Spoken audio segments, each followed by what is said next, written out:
क्या ज्योतिरादित्य सिंधिया को चारों तरफ से घेरने की कोशिश में लगी है भाजपा? जी हां, ज्योतिरादित्य सिंधिया यानी महाराज कहने को ग्वालियर चंबल क्षेत्र के बड़े छत्र, लेकिन हालिया राजनीतिक समीकरण और भाजपा की भविष्य की रणनीति को गौर से देखें तो साफ दिखता है कि पार्टी ने संभवतः सिंधिया को कमजोर करने की पूरी तैयारी कर ली है। उनके दबदबे वाले क्षेत्र में एक एक करके ऐसे पावर सेंटर खड़े किए जा रहे हैं जो सीधे महाराज की राजनीति को चुनौती देते हुए दिख रहे हैं। पिछले कुछ दिनों में मध्य प्रदेश सरकार ने आयोगों, निगम मंडलों और प्राधिकरणों में राजनीतिक नियुक्तियों का सिलसिला शुरू कर दिया है। इन नियुक्तियों को गौर से देखें तो एक पैटर्न साफ नजर आता है। नागरिक आपूर्ति निगम के अध्यक्ष बनाए गए केपी यादव वही नेता हैं जिन्होंने सिंधिया को लोकसभा चुनाव में हराया था। अमित शाह ने केपी यादव के पुनर्वास का वादा भी किया था पिछले चुनावों में। महाराज को हराने वाले केपी यादव को इतना बड़ा पद मिलना ग्वालियर चंबल में सिंधिया के प्रभाव पर सीधा प्रहार जैसा है। केपी यादव को मुख्यमंत्री मोहन यादव का भी करीबी माना जाता है। इसी तरह वन विकास निगम के अध्यक्ष पद पर रामनिवास रावत को बैठाया गया।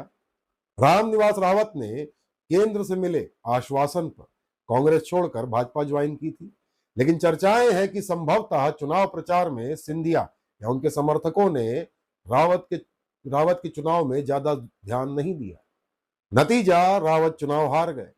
अब उन्हें पार्टी ने महत्वपूर्ण निगम का अध्यक्ष बनाकर पुरानी कसर पूरी कर दी है।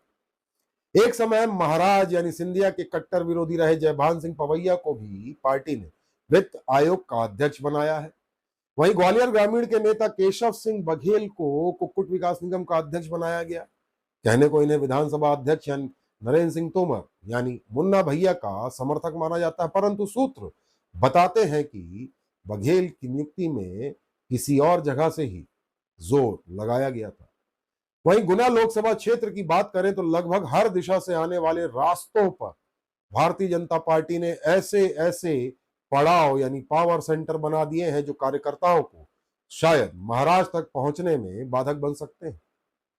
गौरतलब है कि ग्वालियर चंबल क्षेत्र में भाजपा की स्थिति पहले बहुत अच्छी नहीं थी यानी कमजोर थी, लेकिन सिंधिया के आने के बाद ही यहां पार्टी का प्रदर्शन बेहतर हुआ। पिछले विधानसभा चुनाव में कुछ लोगों का मानना है कि इस क्षेत्र में सिंधिया का वर्चस्व कम करने के लिए विधानसभा अध्यक्ष नरेंद्र सिंह तोमर को भाजपा आगे कर रही है, लेकिन असलियत यह नहीं दिखती, क्योंकि इन नियुक्तियों में मुन्ना भैया के कोटे से किसी नेता को कोई प्रभावशाली पद मिलता हुआ फिलहाल नहीं दिख रहा है।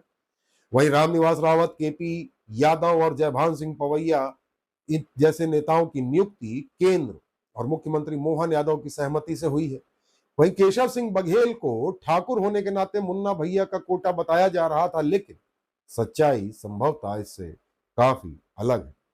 कुल मिलाकर ग्वालियर चंबल के कार्यकर्ताओं के लिए भारतीय जनता पार्टी ने महाराज के दरबार तक जाने वाले हर रास्ते में इतने शक्तिशाली पावर सेंटर खड़े कर दिए हैं कि अब कार्यकर्ता का काम नजदीकी पावर सेंटर से ही होने की संभावना है। महाराज तक पहुंचने की जरूरत ही शायद अब कार्यकर्ताओं को महसूस ना हो। एक और अहम बात, इन सभी नियुक्तियों में ग्वालियर चंबल क्षेत्र का ही वर्चस्व रहा है, लेकिन सिंधिया समर्थकों को अभी तक एक भी महत्वपूर्ण पद मिलता हुआ नहीं दिखा। अब आने वाली अगली सूचियों में भी उनके लिए जगह बनने की उम्मीद बेहद कम दिख रही है। पहले सिंधिया गुट के मंत्रियों की संख्या में कटौती हुई, फिर भाजपा की प्रदेश कार्यकारिणी में उनकी मौजूदगी ना के बराबर रही, और अब निगम मंडलों में भी महाराज को निराशा ही हाथ लगती हुई दिख रही है फिलहाल अभी तक।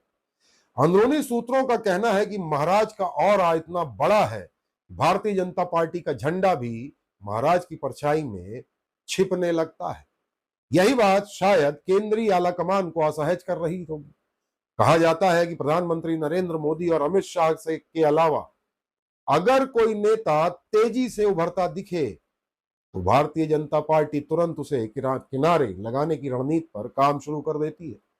सारी नियुक्तियां और रणनीति को जोड़ कर देखें तो इशारा मिलता है कि भारतीय जनता पार्टी के अंदर सिंधिया को लेकर कोई बड़ा प्लान चल रहा है। शायद महाराज इसे भाप भी चुके होंगे, या इसीलिए उन्होंने नरोत्तम मिश्रा से करीबी बढ़ाई है, क्योंकि ये चर्चा तेजी से चल रही है। हालांकि मुन्ना भैया या नरेंद्र सिंह तोमर के समर्थकों को भी जल्दबाजी में खुश होने की जरूरत नहीं है, क्योंकि केंद्र से राज्य में भेजकर भाजपा पहले ही मुन्ना भैया का कद प्रभावित करने की कोशिश कर चुकी है। इन सब के बीच एक नेता जिसका कद तेजी से बढ़ा है वह है मुख्यमंत्री मोहन यादव, यानी हमारे मुख्यमंत्री। मैंने अपने पिछले वीडियो में कहा था कि मोहन यादव जल्द ही ग्वालियर चंबल में नया छत्रप खड़ा करने वाले हैं। केपी यादव और रामनिवास रावत को महत्वपूर्ण निगमों का अध्यक्ष बनाकर मंत्री का दर्जा मिल जाएगा, और उन्हें शायद अपने इरादे पूरी तरह से मुख्यमंत्री ने साफ कर दिए हैं।